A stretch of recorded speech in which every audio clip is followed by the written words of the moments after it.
जय हिंद दोस्तों, मैं अखिल शर्मा आपका स्वागत करता हूं आपके अपने परिवार अक्की रोजगार में।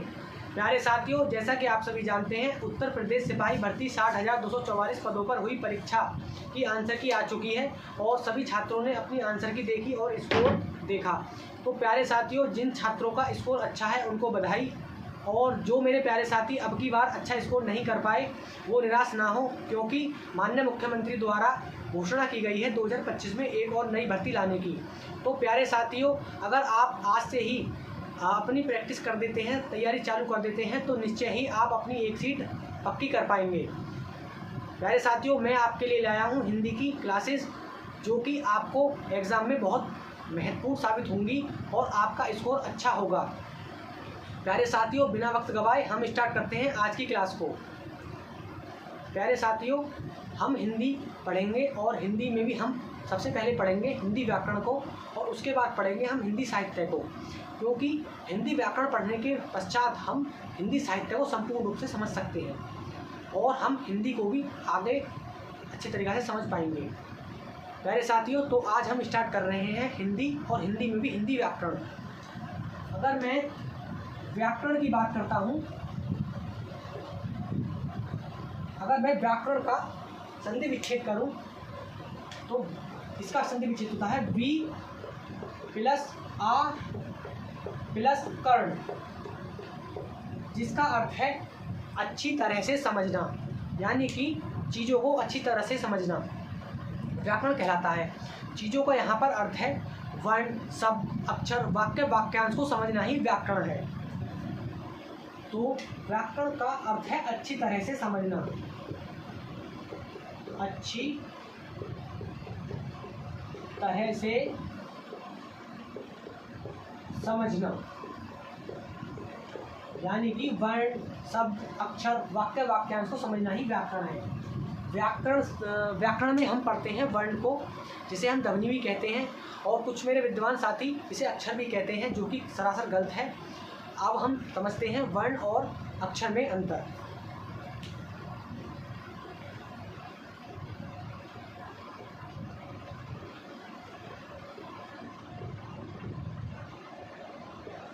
अक्षर में अंतर, वर्ण और अक्षर में अंतर। वर्ण और अक्षर में अंतर को समझने से पहले हम समझते हैं कि वर्ण और अक्षर होते क्या हैं। यानी कि वर्ण क्या है? मुख से निकली गई ध्वनि को लिखित रूप देना वर्ण कहलाता है, और अक्षर मुख से निकली गई ध्वनि जो आकाश में चली जाती है उसे हम अक्षर कहते हैं। यानी कि वर्ण क्या है? मुख से निकली ध्वनि को लिखित रूप देना, ध्वनि को लिखित रूप देना वर्ण है। और अक्षर मुख से निकली ध्वनि जो आकाश में व्याप्त हो जाए या चली जाए, उसे हम अक्षर कहते हैं। अब समझते हैं, जैसे कि हम एक वर्ण के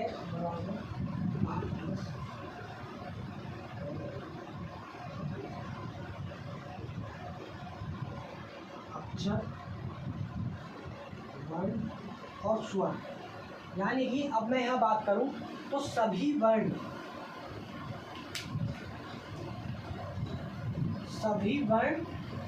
अक्षर हैं, किंतु सभी अक्षर वर्ण नहीं है, जो कि वर्ण और अक्षर में अंतर है। अब हम इसके बाद स्टार्ट करते हैं आज के चैप्टर को, जिसका नाम है हिंदी व्याकरण, वो हिंदी वर्णमाला।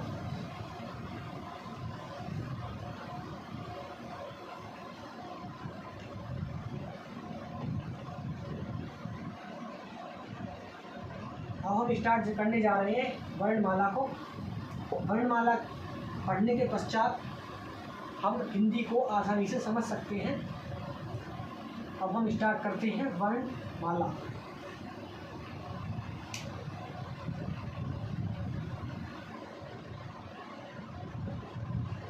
वर्णमाला। अगर मैं वर्णमाला की परिभाषा की बात करूं तो वर्णमाला की परिभाषा है वर्णों का व्यवस्थित समूह ही वर्णमाला कहलाता है, या वर्णों के व्यवस्थित समूह को ही वर्णमाला कहते हैं। वर्णों के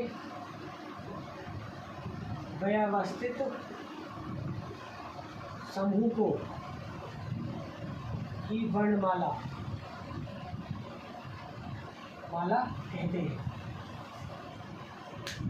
अब हम बात करते हैं वर्णों की। वर्ण क्या है? वर्ण ध्वनि और शब्द। वर्ण भाषा की सबसे छोटी लिखित इकाई वर्ण है, भाषा की सबसे छोटी मौखिक इकाई ध्वनि है और भाषा की सबसे छोटी सार्थक इकाई शब्द है।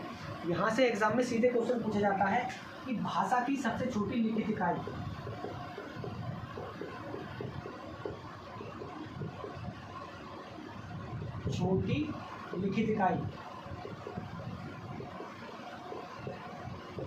लिखित इकाई क्या है? वो है वर्ण। भाषा की सबसे छोटी मौखिक इकाई वो है ध्वनि।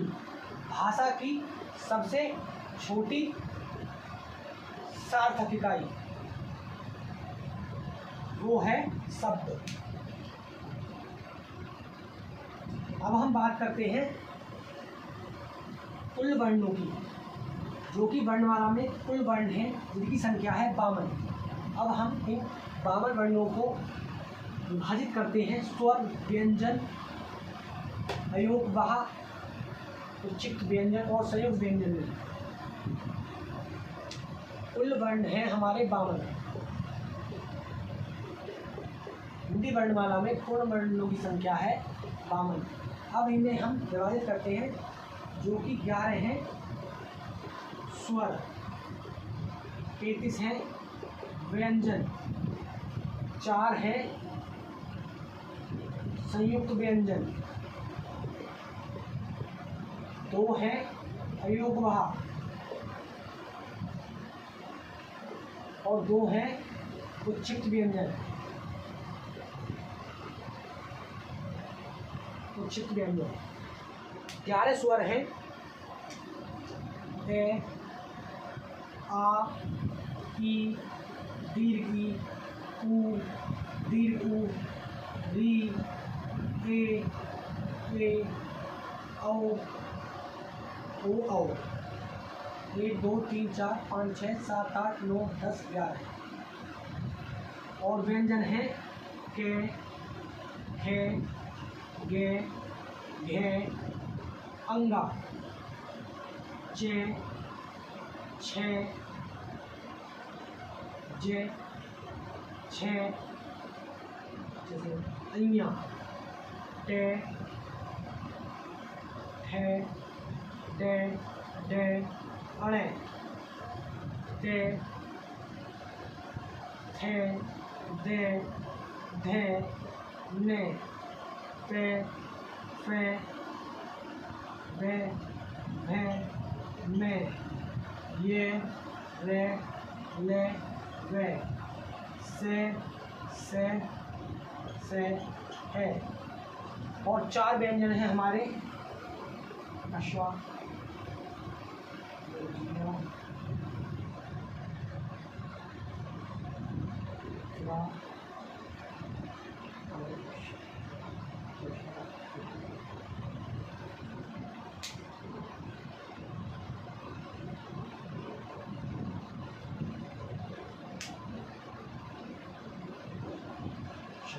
इसे हम तोड़ते हैं के धन शामिल, इसे हम तोड़ते हैं जय धन अय्या में, इसे हम तोड़ते हैं ते धन रे में, इसे हम तोड़ते हैं से धन रे में।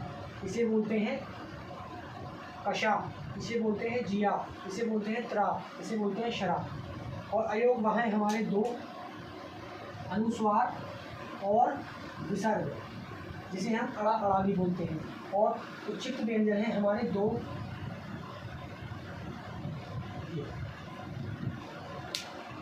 तो दोस्तों हमारी वर्णमाला में कुल 52 वर्ण हैं और हम 52 वर्णों को इस प्रकार विभाजित कर सकते हैं, जैसे 11 स्वर, 33 व्यंजन, 4 संयुक्त व्यंजन, 2 उपस्थित व्यंजन और 2 अयोगवाह।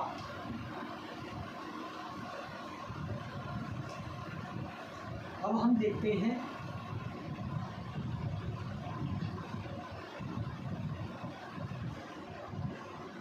प्यारे साथियों, बोर्ड पर सब चीज़ लिख पाना पॉसिबल नहीं है, तो जो मैं बोलता जा रहा हूँ आप उसे नोट करते जाएं। जैसे कि केंद्रीय हिंदी निदेशालय ने 1985 में देवनागरी लिपि और हिंदी वर्तनी का मानकीकरण किया। आप इसे नोट कर सकते हैं कि केंद्रीय हिंदी निदेशालय ने 1985 में देवनागरी लिपि और हिंदी वर्तनी का मानकीकरण किया। अब हम बात करते हैं स्वर और व्यंजनों।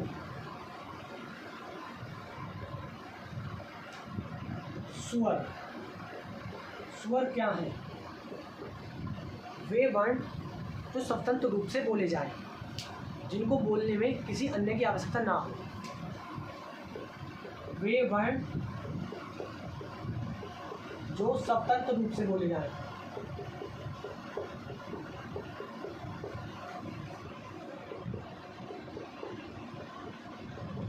जैसे ए, आ, उ, ओ आदि। और स्वर क्या है? वे वर्ण जो स्वतंत्र रूप से ना बोले जाएं, बल्कि जो स्वर की सहायता से बोले जाएं।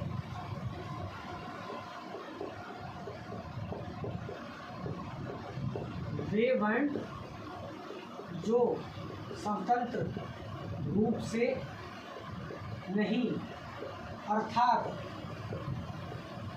स्वर की सहायता से बोले जाएं। जैसे के आ, ये है व्यंजन और व्यंजन का ये आधार रूप है और इसमें है स्वर। जैसे कि खे धन आ, इसमें हर व्यंजन में स्वर छुपा होता है और आधे व्यंजन में स्वर नहीं छुपा होता। जैसे कि के ये आधा है और ये पूरा, तो इसमें स्वर है और इसमें स्वर नहीं है।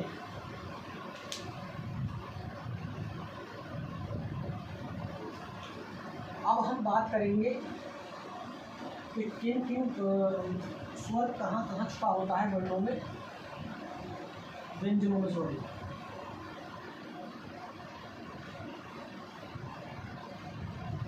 जैसे हम देखेंगे, एक हम शब्द लेते हैं के, का, की,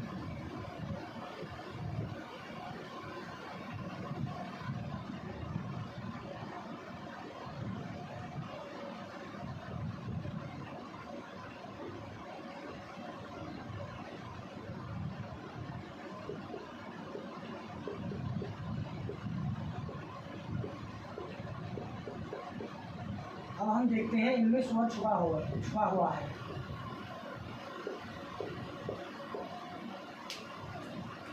इसमें है आधा के प्लस ए, आधा के प्लस आ, आधा के प्लस छोटी ई, आधा के प्लस बड़ी ई, आधा के प्लस छोटा ऊ, आधा के प्लस बड़ा ऊ, आधा के प्लस वी, आधा के प्लस ए छोटे, आधा के प्लस ए, आधा के प्लस ओ,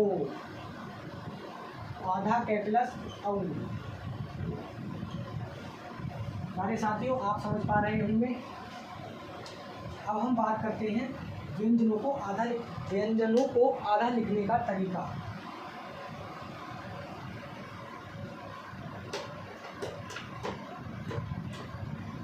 व्यंजन हमारे 33 होते हैं और इसे हम 3 प्रकार से आधा लिख सकते हैं। आप अभी देखेंगे कैसे।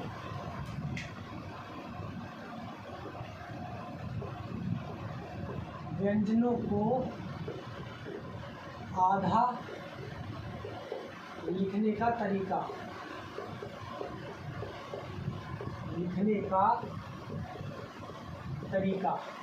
कुल व्यंजनों की संख्या होती है 33। हम इस 33 संख्या को बांटते हैं 2, 9 और 22। प्यारे साथियों, ये होती है शिरोरेखा और ये होती है घड़ी पाई। ठीक, आप सभी जानते होंगे। यानी कि ये है घड़ी पाई और ये है शिरोरेखा। अब हम इसमें उन शब्दों को लाते हैं जो घड़ी पाई को पार करते हैं।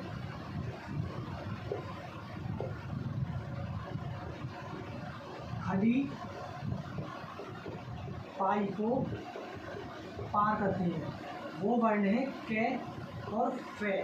अब इसको हम आधा लिखते हैं जब, तो इसमें जो घुटी आती है अगर मतलब खड़ी पाई के बाद उसे हम नहीं लिखते, आधा कर देते हैं। यानी कि के और फे, इसको आधा हम ऐसे लिखते हैं। अब इसमें आते हैं 9, जो लोटनीय हो या घुमावदार हो, जो घुमावदार होते हैं, उनकी संख्या है 6। जैसे कि टे, है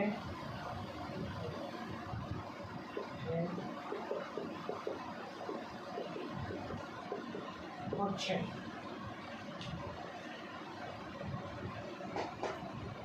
ये 9 ऐसे व्यंजन हैं जो घुमावदार हैं। इनको हम सिर्फ इसमें हम हलंत लगा देते हैं, इनको हलंत लगाकर लिखा जाता है।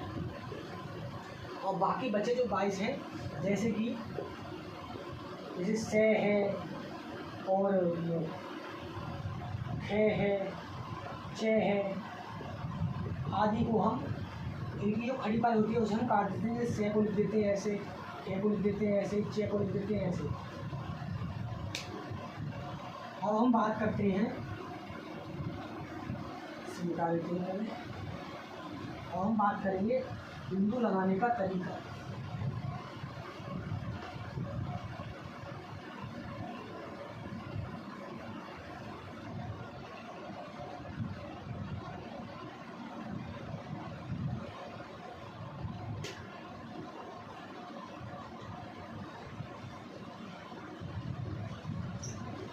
बिंदु लगाने का तरीका। तो किस प्यारे साथियों, आप सभी जानते हैं कि ये शिरोरेखा है और ये खड़ी पाई है। कभी भी हम जब देखते हैं तो एक बिंदु यहाँ लगी होती है, एक यहाँ लगी होती है, एक यहाँ लगी होती है और एक यहाँ। तो इस वाली बिंदु को हम कहते हैं अनुस्वार और इसको हम कहते हैं पंचमी अक्षर में। और इसको हम कहते हैं उच्छिप्त और इसको हम कहते हैं नुक्ता। नुक्ता का प्रयोग हम करते हैं के अरबी और फारसी भाषाओं में के, गे, पे और फे। अरबी एवं फारसी भाषा में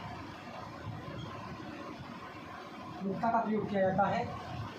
और पंचमा अक्षर जैसे कि आप सभी जानते हैं कि ये होते हैं, और पंचमा अक्षर ये होता है और उच्छिप्त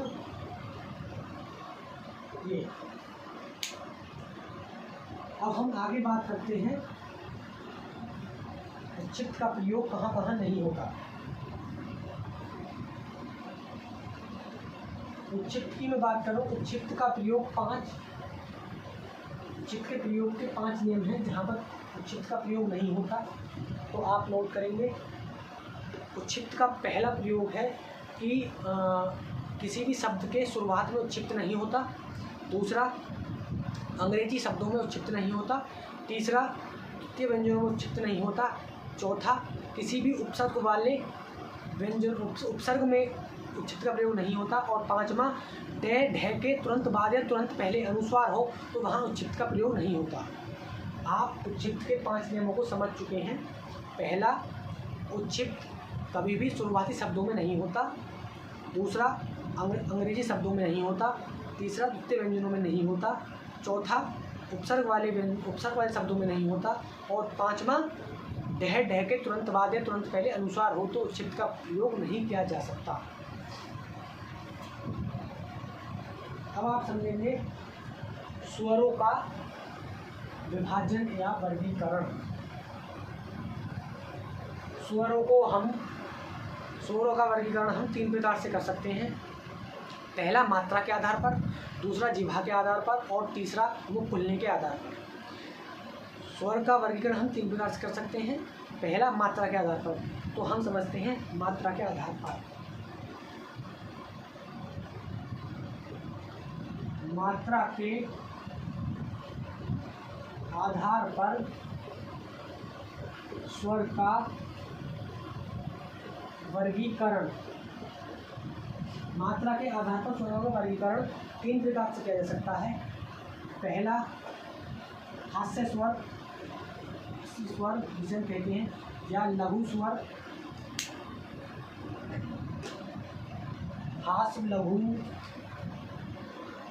पहला है ह्रस्व स्वर या लघु स्वर, या फिर छोटा स्वर भी, जिसे या एक मात्रिक स्वर भी कहते हैं। छोटा स्वर या एक मात्रिक स्वर।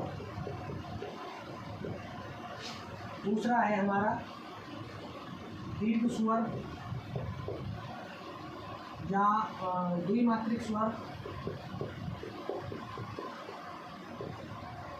और तीसरा है हमारा पूर्ण स्वर।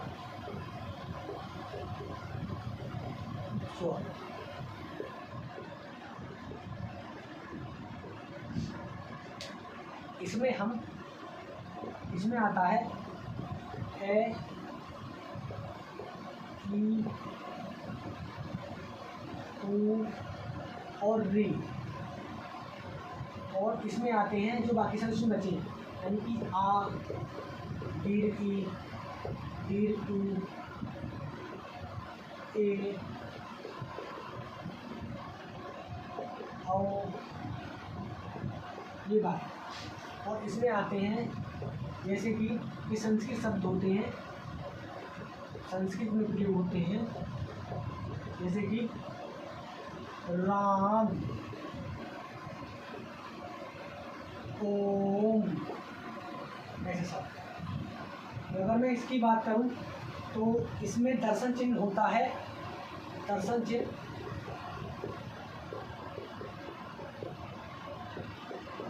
पाई का, और इसमें दर्शन चिन्ह होता है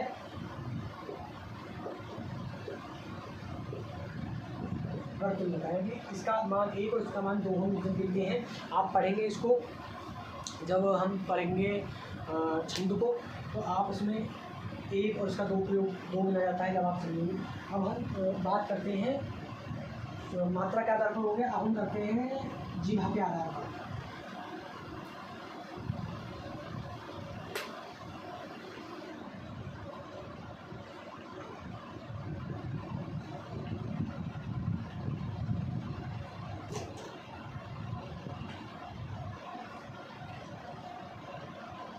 मात्रा के आधार पर और है जिह्वा के आधार पर।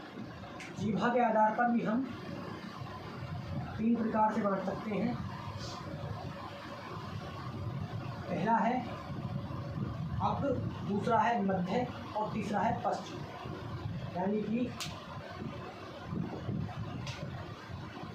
पहला है अग्र स्वर,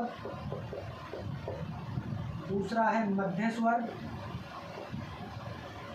और तीसरा है पश्चिम स्वर।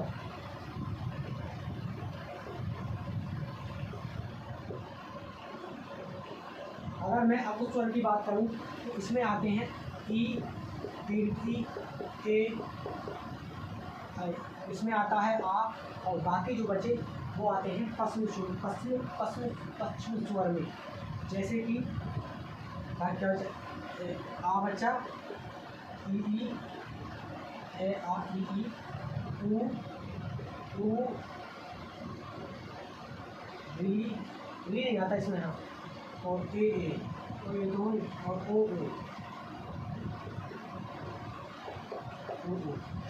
इसमें री को शामिल नहीं किया जा सकता, क्योंकि ध्वनि के कारण री रे की ध्वनि निकालता है और इसमें जीवा के आधार पर शामिल नहीं किया जा सकता। इसी कारण से उच्चारण में स्वरों की संख्या 10 है। आप देख सकते हैं उच्चारण के आधार पर स्वरों की संख्या 10 है।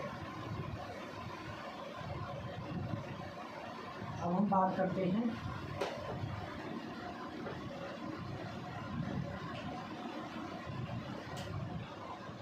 मुख खुलने के आधार पर।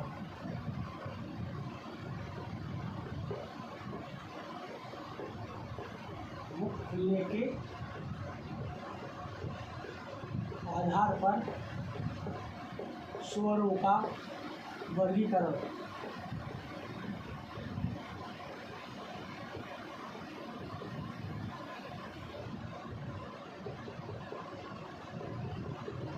ये भी 4 प्रकार के होते हैं। पहला विभक्त,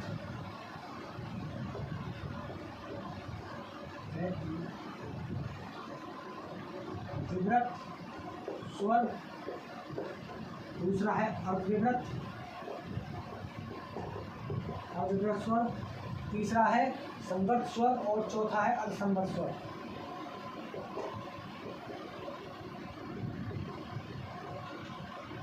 और चौथा है अर्धसंबद्ध स्वर। विभक्त स्वर में आता है आ और अर्धविभक्त स्वर में आता है ए ओ अंग्रेजी वाला और ए, और इसमें आता है ई दीर्घ ऊ दीर्घ। और बाकी बचे अर्धसंबद्ध विभक्त में आते हैं, वो है ओ और ए।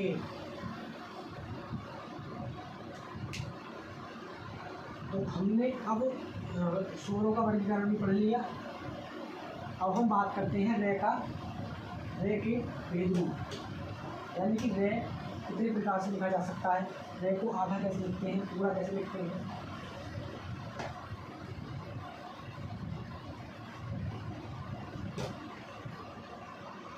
रे के 3 रूप होते हैं, सामान्य, रेफ और अदेन। रे का भेद रूप,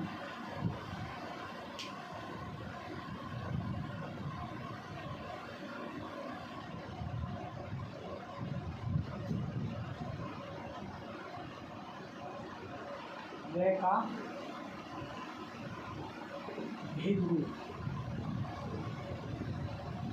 3 प्रकार से। एक होता है,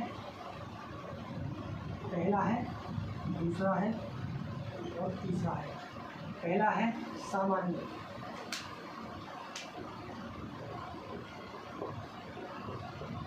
सामान्य, दूसरा है रेफ और तीसरा है पदेन। जैसे कि सामान्य रमेश, राकेश, जो रे सामान्य होता है, और रेफ रूप होता है आधा, यानी कि कर्म धर्म, ये आधा होता है।